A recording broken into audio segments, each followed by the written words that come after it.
ومن أحسن قولا ممن دعا إلى الله وعمل صالحا وقال إنني من المسلمين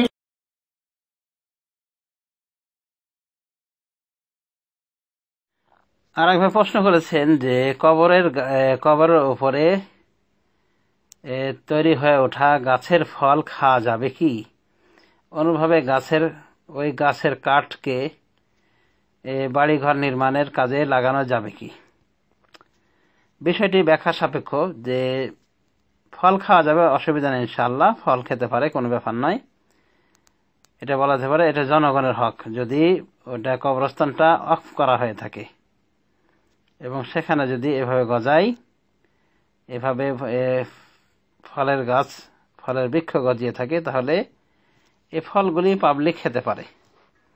আর যদি দেখা যায় এই ফলগুলি অত্যন্ত দামি, অনেক প্রজাতির ফল রয়েছে এবং বিক্রি করলে অনেক পয়সা হবে, তো যদি এই গোরস্থানের কমিটি থেকে থাকে তাহলে তারা বিবেচনা করবে যে ফলগুলি বিক্রি করে গোরস্থানে উন্নয়ন করা যায় কিনা, মানে গোরস্থানের বাউন্ডারি ইত্যাদির ক্ষেত্রে লাগানো যায় কিনা। তো গোরস্থানের ওই বাউন্ডারি ভালো করা যায়, ওয়াল করা যেতে পারে, কিন্তু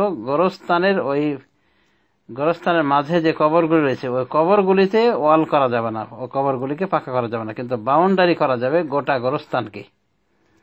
তো এই জাতীয় উন্নয়নে ফল লাগানো যেতে পারে, আর ইচ্ছা করলে খেয়ে নিতে পারে, কোনো ব্যাপার নাই। একই বিধান ওই গাছের ক্ষেত্রে, গাছের ডালপালা, তারপরে গাছের কাঠ ইত্যাদির ক্ষেত্রে, এগুলো ঘর বাড়ির কাজেও লাগানো যেতে পারে, তবে কমিটি যদি থাকে কমিটির অনুমোদন সাপেক্ষে এটা নেওয়া যেতে পারে।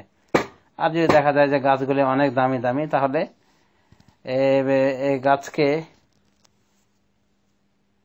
কবরস্থানের উন্নয়ন কাজে লাগানো যেতে পারে। যেমন বললাম যে বাউন্ডারি ইত্যাদি, অন্যভাবে কবরস্থানে যাওয়ার রাস্তা করে দেওয়া, কারণ অনেকে কবরের মাঝে চলে যায় কবর পাড়ায় পা দিয়ে, তো এইভাবে রাস্তা করে দেওয়া যেতে পারে। অন্যভাবে গোরস্থানের গেটে লাইটের সিস্টেম করতে পারে, যাতে করে ওই রাত্রে দাফনের প্রয়োজন হলে যেন ওই লাইটের সাহায্যে তারা দাফন করতে পারে ইত্যাদি।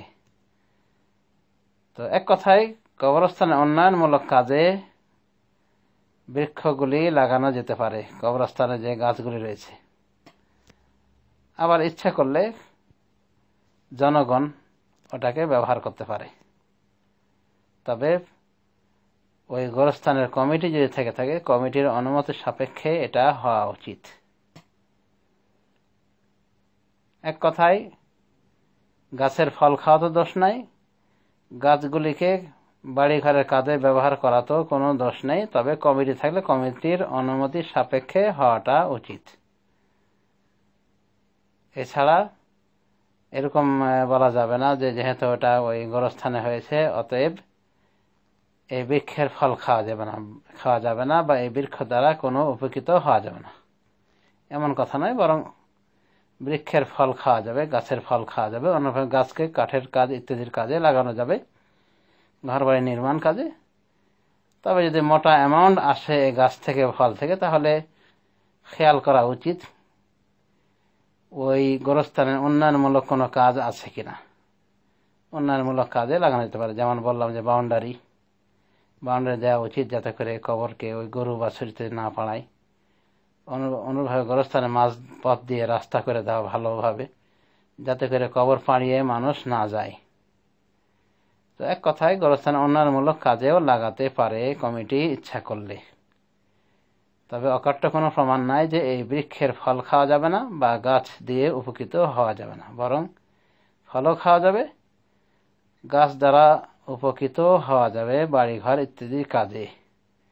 ইত্যাদি নির্মাণ কাজে, কোনো অসুবিধা নাই। তবে কমিটির বিষয়টা আবারও খেয়াল রাখার কথা বলতেছি। ধন্যবাদ প্রশ্ন করার জন্যে এবং এত দীর্ঘ সময় ধরে এই প্রশ্নের উত্তরের জন্য সবর করার জন্যে আবারও ভাইজানকে ধন্যবাদ জানাচ্ছি। আসসালামু আলাইকুম রহমতুল্লাহ ওয়া বারাকাতুহু।